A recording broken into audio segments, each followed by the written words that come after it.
Hey, what's up everybody? So today in this video, I want to go over a topic that is actually a really big misunderstood topic right now, and not really misunderstood. It's actually kind of a topic that people try to pinch pennies on and avoid. I guess it is misunderstood because of the importance of it, and that is getting a broker. And to where we're about to enter the peak safari season coming up, and the peak safari season for first-time Africa goers, which is going to be June through August, which is our summer months here, winter months in Southern Africa, and a lot of first-time safari goers are going to be going during those time frames. And a thing that a lot of people I see on blogs, on forums, on social media questions is the shipping of your trophies back and forth. And a key factor that is you need a broker. And this is the importance of a broker, because a lot of people, I'll get into the stories here in a little bit, but people try to pinch pennies and save a couple $100 here and there by not getting a broker, and that could come back to bite you in causing you to, one, lose your trophies if the paperwork isn't done right, and cause you a shit ton of money in fees and storage fees at the customs facilities. So what a broker is, it is someone that is their job, and their job is to know the ins and outs of importing items into the United States. And when you hire a broker that specializes in Africa hunting or even international hunting of imported trophies hunted abroad, they're going to know the ins and outs. They're going to stay up to date on the laws, the rules, and the regulations of what it takes to bring those animals in. Because you have CITES, you have TOPS permits, you have all sorts of different permits throughout other different countries and permits to bring in the United States, that it's hard to, for someone like me and you, that's the normal person that has day jobs, has other things going on, it's hard for us to keep on top of all this stuff. And that's why these brokers exist, is because that is their job, that is what they do, that's their livelihood, that's their, most of the time they spend in their life is thinking of importing items. And so when you hire a broker that specializes in importation of animals hunted abroad, they're going to know how to handle this. And that's going to be whether, you're working with an outfitter, a different broker service for your shipping, your dip and pack, all that. It could be a lot of headache for us. And that's why that's why I hire a broker when it comes to this. And I've used a lot of different brokers over the years, but I've stuck to one, DNL, Custom House Brokers, over the last 10, 12 years. They've done nothing but great work for me. They work hard, they know the ins and outs, and when things are a little bit weird, whether it's paperwork's not done correctly in Africa or somewhere else, or maybe the customs, U.S. Fish and Wildlife is giving me a hard time, they dive into it and they really, they get to the bottom of things, and they do their job, that's what they're supposed to do, because you're paying them. And again, you're paying a fee for it, but that fee can save you a lot of headache and heartache throughout the process of doing it yourself. And so what a broker does is they get all of the paperwork and necessary documents to import an animal through all the U.S. Agencies, whether it's U.S. Fish and Wildlife, anything like that. They handle getting all that paperwork in check. They know the ins and outs of that. They can handle your CITES for an additional fee for animals such as leopard, lion, buffalo, or there are galleys hunted in Asia and many other species as well. But they can handle that for you, and takes away a lot of headache and heartache for you, and a lot of stress and time doing it. So they'll have all the paperwork from all the necessary U.S. government agencies, and then they work hand in hand with your outfitter, your dip and pack department, whoever you're using, the shipping department, and then your taxidermist of choice, either in Africa or here in the United States. They work hand in hand with everyone. You get everyone involved, CC'd on an email, and they all get connected. They make sure all the documents are correct, paperwork's done, dotted your I's, crossed your T's, because that's the only way it works, is if everyone's on board, knows what's going on. And so a good broker will get everyone involved, get everything lined up, and they'll double check things before it's being shipped, because if your paperwork is not correctly when your animals or your crates arrive here in the United States, that could cause a big issue. I've only had one issue once, and there was some paperwork done incorrectly on a hippo. U.S. Fish and Wildlife confiscated that hippo. I never got it back. My dad's had one issue. We had an ibex from Tajikistan come, same thing, paperwork wasn't done correctly. They confiscated that, never got it back. They destroy them. But the problem with that is if you have other animals within your shipment. First, it's a big problem if you're going to lose an animal. It's sad because you just lost money, lost maybe a once-in-a-lifetime animal type deal.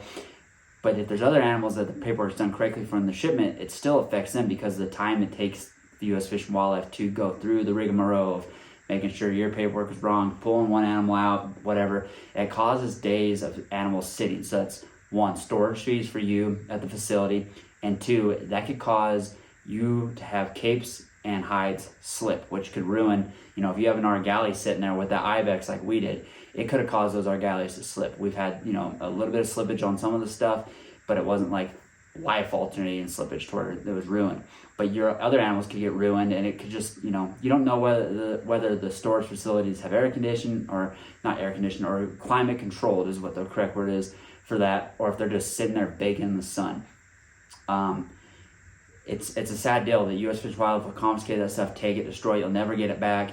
And so by your broker working hand in hand with everyone that's going to deal with the process, the outfitter you hunted with, the people doing your dip and pack, the shipping, and then your tax machine in the United States, it's like a glove. Everything just flows together, and it works really well when everyone's on top and they stay on top of things, because they make sure, one, the paperwork's done correctly, they make sure it's going to the correct locations, they make sure it's not sitting in places that it shouldn't be sitting, and then it just makes it easier for you to where you look at your emails, check on them, instead of you having to do it yourself. Because I have had some buddies that I've sent to Africa on their first safaris, and both of them went to South Africa. Ironically, and both of them from Wyoming here, and ironically, they both thought they could do it themselves and just have their shipments shipped to Colorado, to Denver, and then they could just go down and pick them up. Well, a first buddy of mine, he struggled for months. He's hard-headed, but he struggled for months trying to figure out why he was not getting anywhere. They arrived in the United States. All the paperwork was done properly, but it got to the United States and there was a holdup. Well, he just didn't have his ducks in a row once they arrived, didn't have any of the proper stuff to move the process forward, and he just kept struggling trying to get, them to release them so he can come pick them up. And he acquired, I think, 5 or 6 months of storage fees. Then he had to drive to Denver and pick the animals up in the drive home. So in the time frame that he spent arguing on the phone, 5 to 6 months with them, talking to them, trying to figure it out, paying storage fees, going down and picking them up, he could have paid a broker just as much and probably been on the upside of paying a broker. Not probably, he would have been on the upside of paying a broker to handle that all for him. And then he wouldn't have had to spend the hours on the phone, the countless aggravated emails, and just the headache of it all, because it was his shipment, his dad's shipment, his brother's shipment that he was trying just to get everything solved for, and he ended up getting it done, but it took a long time. Then I had another buddy that I sent over, and he didn't listen to me as well. Same thing, it got to Denver, but then he was having issues getting it released. So he battled with them and then reached out to me one day and was like, man, I'm just having a hard time. How come you never have this? I'm like, because I use this broker, bro. Use these brokers. So I sent him to the ladies at DNL, and within a week, they handle all of his stuff, and his animals were at his doorstep within a week of them getting involved. It took a little extra time just because they had to go through and correct everything, and they were on the phone arguing with the customs brokers and stuff like that in Denver. And a side note is, all the horror stories I've ever heard come from mostly Denver. So try not to have your animal shipped to Denver. Avoid that at all costs if you can. And if you use a reputable broker, they're probably going to steer you clear there if possible. I have friends that live close to Denver, and they bring everything in through Texas, through Houston, if that makes any sense to you. But he spent, I think his animals sat in Denver for 3 months, and he argued and battled through emails and phone calls. So he racked up storage fees, and then he had to rack up paying my broker at the end. But he would have been money up again if he would have spent the time, paid the broker, and had the animals dealt with through them. Because, guys, it does cost some money. I think the average broker fee, through all my calculations, average-wise, past few years, it's been between $1,200 and $1,600 on average. And yes, that is a fee.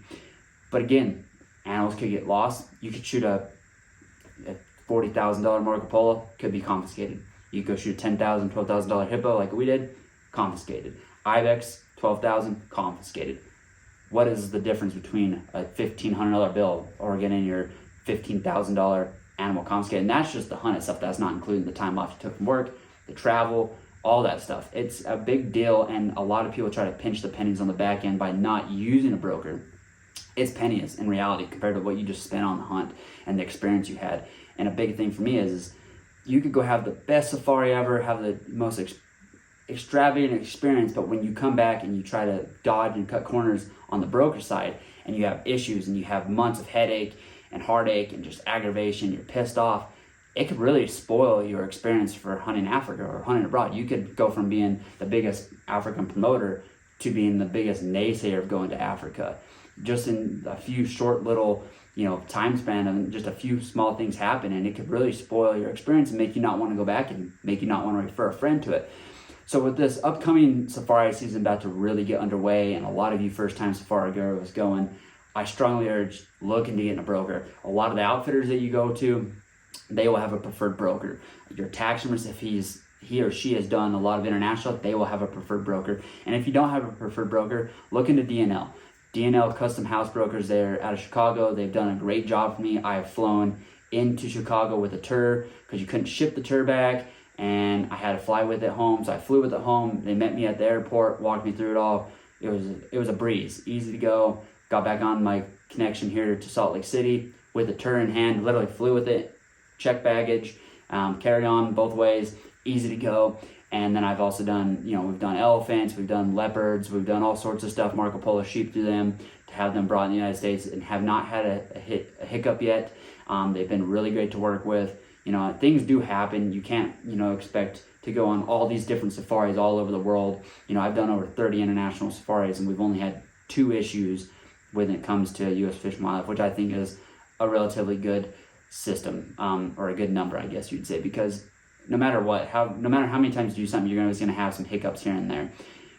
But to avoid the initial hiccups and avoid the heartache, get a broker, guys. I strongly urge you to sit down, take the time to get a broker, and pencil that into your cost of your safari.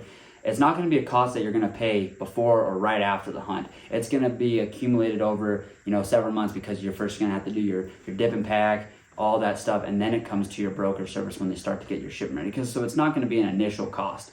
Remember that you're going to have a little bit of time to save up again, recoup your costs from the hunt.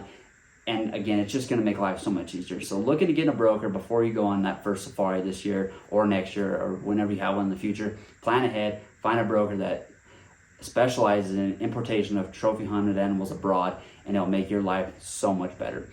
I hope this video helped you out. Good luck on your first and next safari, and shoot me some photos when you go. I love seeing them. Tag me on your Instagram posts, tag me wherever, send me your YouTube videos.